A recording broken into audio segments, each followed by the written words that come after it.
My folks say that your daddy's a disgrace, and that nigga's gonna hang from the water tank. Scout's a coward. Uncle Jack, how is the cat Rose Elmer? She getting fat. I should think so. She eats all the leftover fingers and ears from the hospital. Well, that's a damn story. I beg your pardon? Don't pay attention to her, Jack. She's trying you out. Cal said she's been cussing frequently for a week now. Pass the damn hand, please. See me after dinner, young lady. You're more like your mother. You're also growing into your pants a little bit. I reckon they fit all right. You like words like damn and hell now, don't you? I reckon so. Well, I don't. You want to grow up to be a lady, don't you? Not particularly. Of course you do now. Let's get to the tree. Don't point him at the house. We'll have to teach him to shoot. That's your job. I nearly bowed to the inevitable.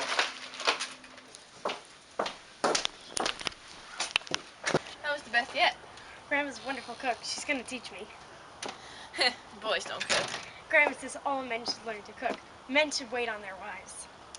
I don't want Dill waiting on me. I'd rather wait on him. Dill?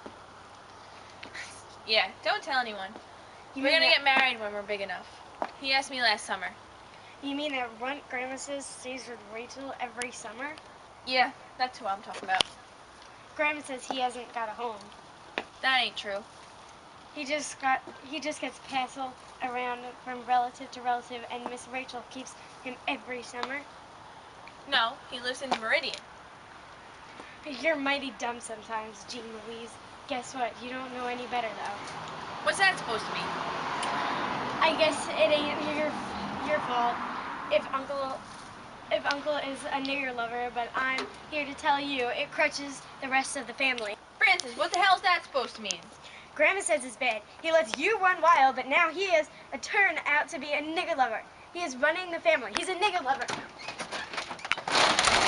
He's not. I don't know what you're talking about, but you better cut it out this red hot minute. Take it back. Nigger lover. You still mad at me, Jean Louise? Nothing to speak of. You want to take that back, Francis? Where's Francis? Yeah, yonder in the kitchen. He knows he's not supposed to play in there. Grandma, she's got me in here and she won't let me out. What's all this, Jean Louise? I ain't got him in there, Auntie, and I ain't holding him. Yeah, she is, and she won't let me out.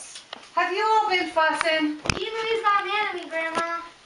Francis, get out of there. Jean Louise, if I hear another word out of you, I'll tell your father. And did I hear you say hell a while ago? No. I thought I did. I better not hear it again. Oh, Scout, stand still. Here, Francis, wipe your tears. Who started this?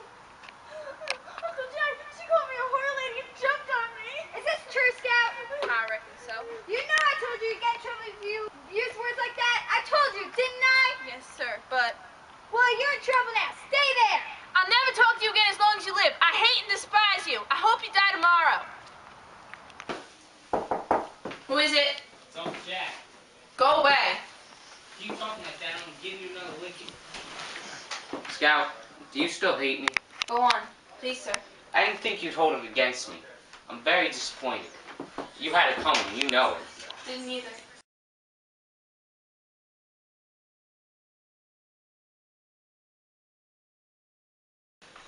Honey, you can't go around calling people. You ain't fair. You ain't fair. I ain't fair? How? You're real nice, and I reckon I still love you even after what you did, but you don't understand children much. I don't understand children? How? You're gonna give me a chance to tell you. I mean, I don't mean to sass you. I'm just trying to tell you. Proceed. Well, in the first place, you never stopped to hear my side of the story. You just lit me right into it. When Jem and I fussed, Atticus doesn't just hear Jem's side of the story. He asked me mine too. Second of all, you told me to never use words like that except in extreme provocation. And Francis provocated me enough to get his block knocked off. So what's your side of the story? Francis called Atticus some names, and I wasn't going to stand there and let him take it. Like, what do you call A nigger lover. I ain't very sure what it means, but by the way Francis said it, I tell you one thing right now, Uncle Jack. I swear before God, if I sit there and let him say something about Atticus. Called Atticus that? Sir, he did, and a lot more. Said Atticus be the ruination of our family, and he let Jem and me run wild. We'll see about that. I've got a good mind to go out tonight. Please, sir, just let it go. Please. I've got no intention of letting this go. Alexandria should know about this. The idea of, wait till I get my hands on that boy. Uncle Jack, please promise me something. Please promise me you won't tell Atticus about this. He asked me once not to let anything I hear about him get me mad, and I'd rather him think that we were fighting about something else. Please promise. But I don't like Frances getting away with something like As well as she can. Doesn't come up to scratch every time, but she tries. That's not an answer. John Taylor pointed out at me and said, "You're it." Let this pass from you. Right, but do you think I could face my children otherwise? You know what's going to happen as soon as I do. Jack and I hope I can get through Jem and Scout through it without bitterness and without catching Maycomb's disease. Why people go mad when a Negro is involved. Instead of listening to the hope they can trust me enough. Jean Louise? Thanks. Go to bed. I scurried to my room and went to bed. Uncle Jack was a prince of a fellow, not to let me down. But I never figured out how Atticus knew I was listening, and it was not until many years later that I realized he wanted me to hear every word he